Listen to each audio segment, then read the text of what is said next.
This is From the Pro, conversations with the creators of the proletariat. Here's Jim Bratton.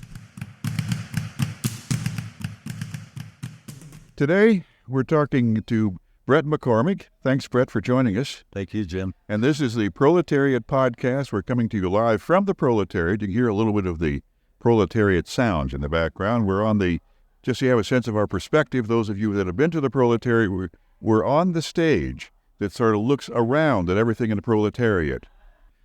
Bret, thanks for joining us today very, very much here at the Proletariat. And could not be happier that you're interested in talking to me, Jim. Now, we've got several things going on here simultaneously from you. Your art, your visual art. Pharaoh's Dream. I've been so enthralled with your previous background that I hadn't focused in on exactly what your visual art is here. Pharaoh's Dream. Tell us the genesis of how that all got started. We'll talk about the rest of the stuff a little later because there's a whole bunch of different aspects to your show here. So, Pharaoh's Dream. When I was 20 years old, the first year I was married, I had a dream. And you know how every once in a while in life you have a dream that just sticks with you. Yeah. Never goes away. You don't forget it. You think of it every once in a while. Yes. It was a cold winter morning in Fort Worth. I woke up early. I didn't want to get out of bed because it was cold and I didn't want to go to work. Right. I look up and in the distance I see the gas flame of the Dearborn heater in the living room. Absolutely. I fell back asleep. When I fell asleep, I began dreaming almost instantly. And in a brief amount of time, I had this very elaborate dream that I was this sort of titan, you know, like this non-human giant being buried in the earth in a tomb. The gas flame that I had seen became this fire in a brazier. There were attendants that were human that were maintaining my tomb, keeping it in readiness, and that everything that had happened in human history was a result of just me lying in my tomb dreaming. So I woke up 10 minutes later and I'm like, wow, you know, what a dream. And I told my wife about it and she was like, yeah, whatever, go to work. So anyway, that dream has always been with me. And since then, the metaphysical literature I've read and the Jungian psychology I've read and everything sort of has, and different bizarre incidents that have happened in my life have led me to believe that consciousness is primary, material reality arises from consciousness, and basically this is all a dream, and it's very dense because we're all creating it together.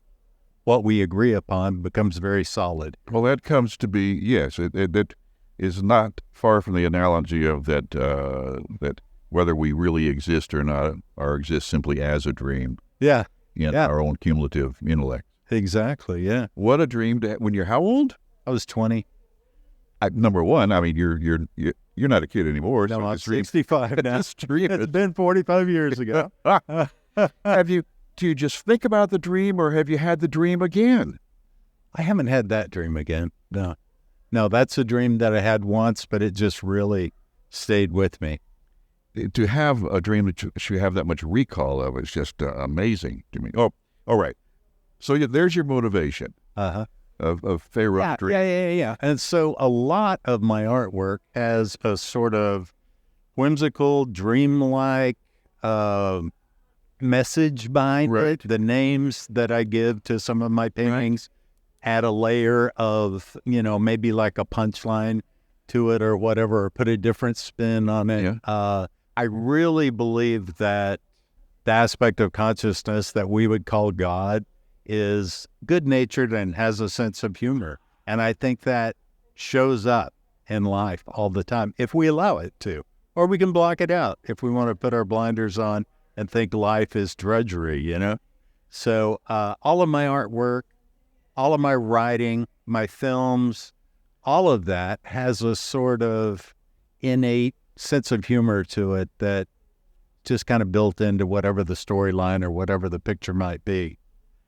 For our listeners, I will say that Bret has a twinkle in his eye as he tells this analogy in this story. Those of you that know him will recognize it. Those of you that will never meet him, you'll just have to imagine what a delight it is to sit across from you and conduct this conversation. So, hey, a twinkle in your eye as you explain some of this. So, let's talk about some of the visual art. We're going to go into some of you're just a multifaceted creative person. So I'm kind of compulsive. Well, and I have to be creating. It's like, it's just something I do, There are worse problems. There are worse problems to have. Yeah. And to have an active creative mind. Right. Since we're sitting here where we can see much of the room, let's just walk in the door. We're going to walk in on the 23rd Street side of the Proletariat. Walk me through the pieces briefly on what you've got on the wall and why. Okay. The oldest one is the first one you come to. I did that one in 2019. It's called I Got Stripes. And it's a mummy wrapped up and standing against a wall, and it's got the Eye of Ra up over one of his shoulders. Yeah. And I was just taken with the mummy imagery.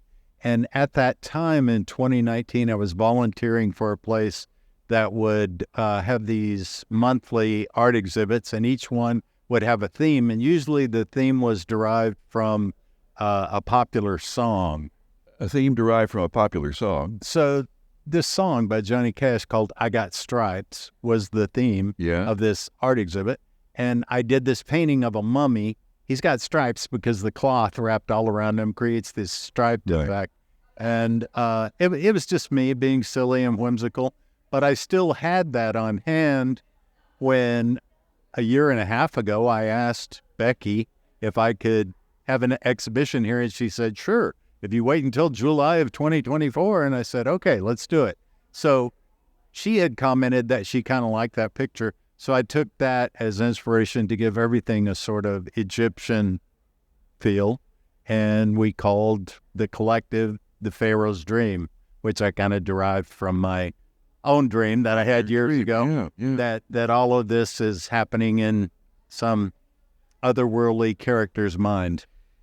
There's some symbolism worked into these that you mentioned. Mm-hmm. How knowledgeable of Egyptology and that type of thing do we have to be to appreciate what's on the walls?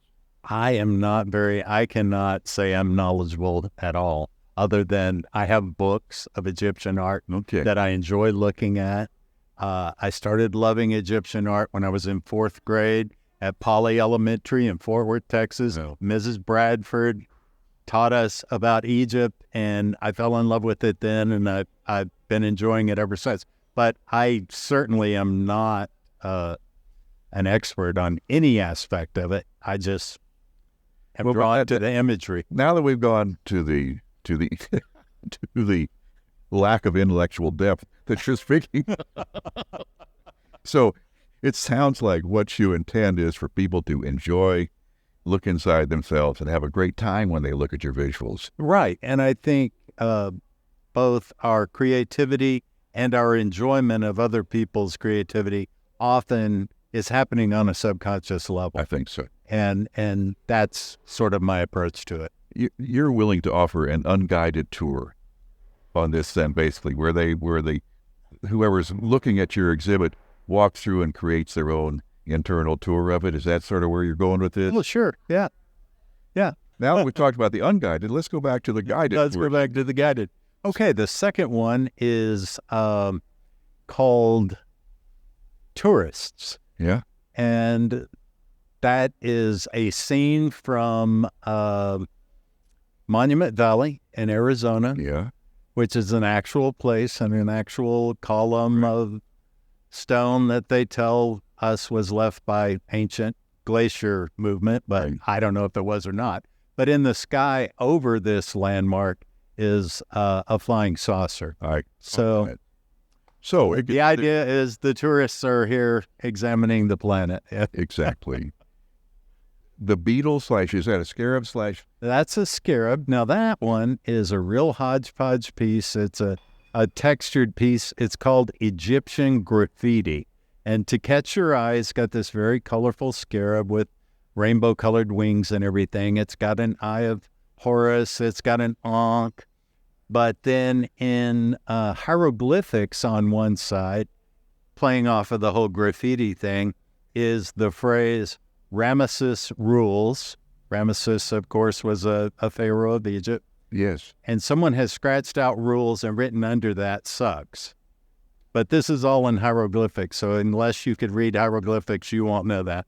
And then down in the lower left corner, it says, for a good, and then it runs off the bottom of the page. So you can imagine whatever the Egyptians were writing. For a good time, hop on your camel and go see whoever. It's just delightful. All right. Next, we've got a larger vertical piece. Tell me. There's a 2 foot by 4 foot tall piece, and it's a representation of the god Anubis, which I guess he's a jackal-headed god. Looks to be. This is actually just a reproduction of something from a wall in Egypt that was discovered. I saw a photograph of it. I just like the way that it looks. He's holding a staff with an ankh at the top of it, but he's also holding the signs of power, the crook, the shepherd's crook, and a flail in his other hand. It's got a bunch of hieroglyphics on it, but I don't know what those mean. It's okay. I just duplicated them from the photograph. I had a lot of fun doing them. Historical with a sense of whimsy. Historical with a little sense of whimsy, yeah. We've got a cluster of sort of a similar coloration. Are you considering that a group right next to it? They're all red.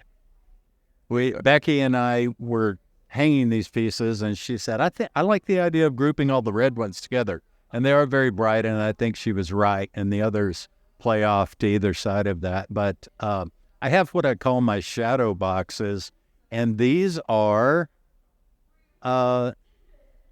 discarded drawers that I find on curbs where people have done remodeling, and they've taken out their old cabinetry, and there's drawers on the side of the road. I pick those up whenever I see them, take them home, paint them, sometimes put texture on them, sometimes add things onto them, and I create these shadow boxes. In this case, I did 3 shadow boxes with an Egyptian motif, and the first one is the Eye of Horus. So it's a drawer hanging with its bottom against the wall to create a shadow box effect. And it's something that you can use as it is, or you can actually stick little art objects of your own in there on the shelf or up on top of it or whatever. So it can serve as sort of a shelf. It has kind of a suggestion of being an altar, and I just like the 3D quality of it. I do too, and I like the innovation of repurposing a drawer. That's incredible. Do those come from the same time frame, or is those just different times you found drawers? 2 of those drawers I found on the same curb. The one with the hand in it, right? There's a blue sky hand with an ankh on it, and then there's a gold ankh behind it. Right. And that one is called Unemployed Deity Will Work for Adoration. God, your titling is priceless. I'm just stunned.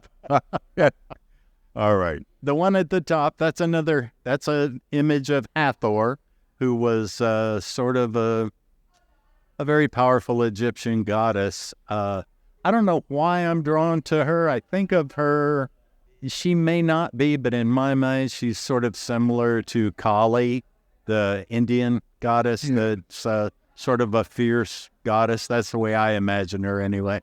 Then directly below the Hathor shadow box, I have a representation of Osiris, god of the dead. Right. To the right of Unemployed Deity, I have a red field with a blue scarab on it, and that's just kind of a pretty traditional rendition of the scarab, which is another symbol of everlasting life for the Egyptians. Below that, there's a red canvas that has, in hieroglyphics, basically the meaning of it is peace and divine unity.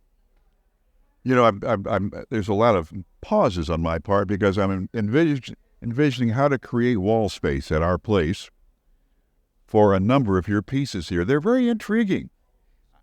Thank you, Jim. I appreciate it. They just want to go onto your space. Next to it is a good-sized piece. Yeah, another 2 foot by 4 foot tall, mostly blues and grays. It's a representation of Hathor, the goddess Hathor. She's got sort of an Aten symbol that's associated with her, which is kind of like a U-shaped set of horns with a disc in between. Yeah. That's her symbol.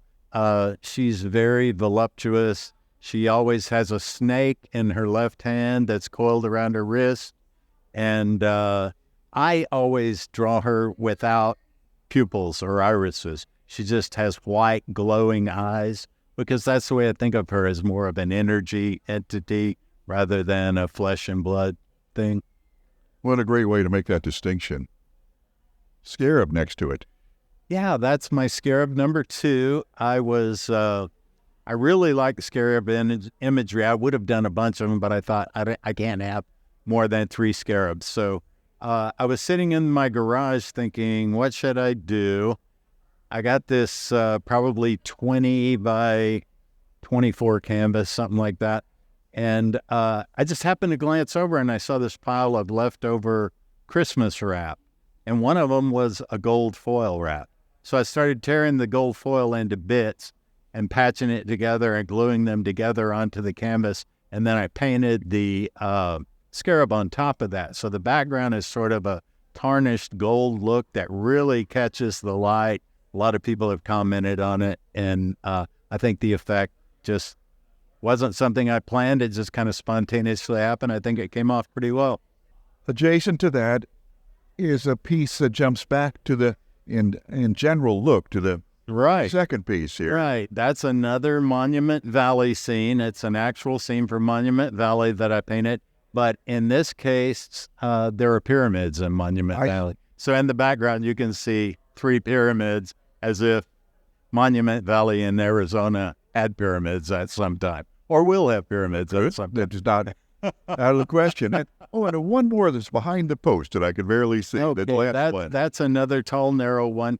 I had run across in my research of mummies the idea that every once in a while they found mummified animals and stuff like that, but they also found mummified deformed humans. They were actually mummified, but it was clear that they had been born with either, maybe they were dwarves, maybe they had other sorts of skeletal malfunctions. And that was fascinating to me because, of course, anyone can love their child regardless of its physical capabilities or whatever. And who was it that mummified this child that was deformed? And, what were they thinking and what was the intention? All of that is very fascinating. It's an unanswered question that I was just kind of examining. So I've got this sort of deformed little mummy in a sarcophagus with some hieroglyphs around it. Wow. We've made our way through the big wall, which just is an incredible journey.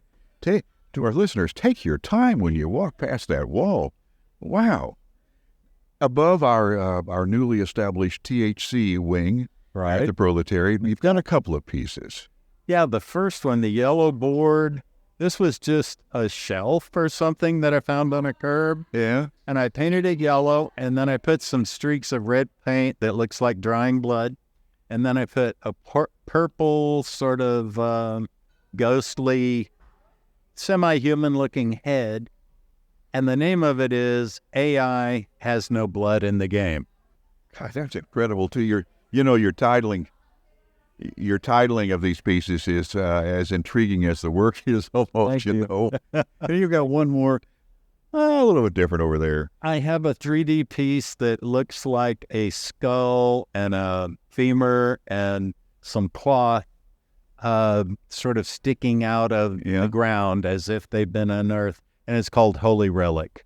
And that was inspired by, I had read how, all of these medieval churches would have holy relics that people would come to visit. And it's supposed to be the jawbone of this saint or the tooth of this. They would divvy up those saints into tiny little pieces, evidently, and everybody would get a piece. Right. So, yeah, you just... that was fascinating to me. We've pretty well walked through most of the wall. art here. We got a little bit down in the alcove as we walk toward the restroom. I think we'll talk about that in our next segment of this podcast. Sounds good. When we talk about some other aspects of your creative life. But I want to back up to one thing. Is there a common denominator in the components that represent the assemblage, the way you built this art? Do you have a technique that is repetitive, or materials are repetitive? Yeah, I really prefer, and this probably goes back to 1996, maybe. I was sort of an apprentice under an artist, an interior designer named Barbara Cannon up in Fort Worth, Dallas area. And I learned a whole lot about art in the 2 years I worked with her. And a lot of what we did was murals and things in the homes of wealthy people. They would buy these nice homes, and they would have a pool, an indoor pool, and they would want the walls painted to look tropical or whatever, you know. Right. So we did all sorts of things like that. But I found that I really loved painting on that textured sheetrock. I liked the way it felt, and I liked the way it looked. Interesting. After you painted it, and then if you smeared it with a dark wash afterwards, it gave it sort of this ancient look. As a result of that, I began building panels out of plywood and some 1x1s that would be the frame around it, and putting a lot of spackling on it and texturing it in different ways for different ones, and then painting on top of that, and then covering the whole thing with glossy, clear acrylic. And these are pieces of art that I actually intend for people to touch, because when I see things like that, I want to touch it. Yeah. You want to put a sign that says, "Please touch." After you've bought it. No, I'm kidding. Touch, buy, then touch. No, you're welcome to touch it. So the spackling is what gives it that unique relief to it. Right. Mm-hmm. Yeah. Wow. Well, this has been part one of our Proletariat podcast with Bret McCormick. Wow, what a conversation we've had. We're going to come back and have a second podcast where we deal with some of the other creative aspects of your life, the filmmaking, the writing. To our listeners, please come back for episode 2. This has been From the Pro, conversations with the creators at the Proletariat. Theme percussion created and performed by Patrick Wheeler, mastered by Chris Criticos. From the Pro is a Jim Bratton production. I'm Sierra Sakel.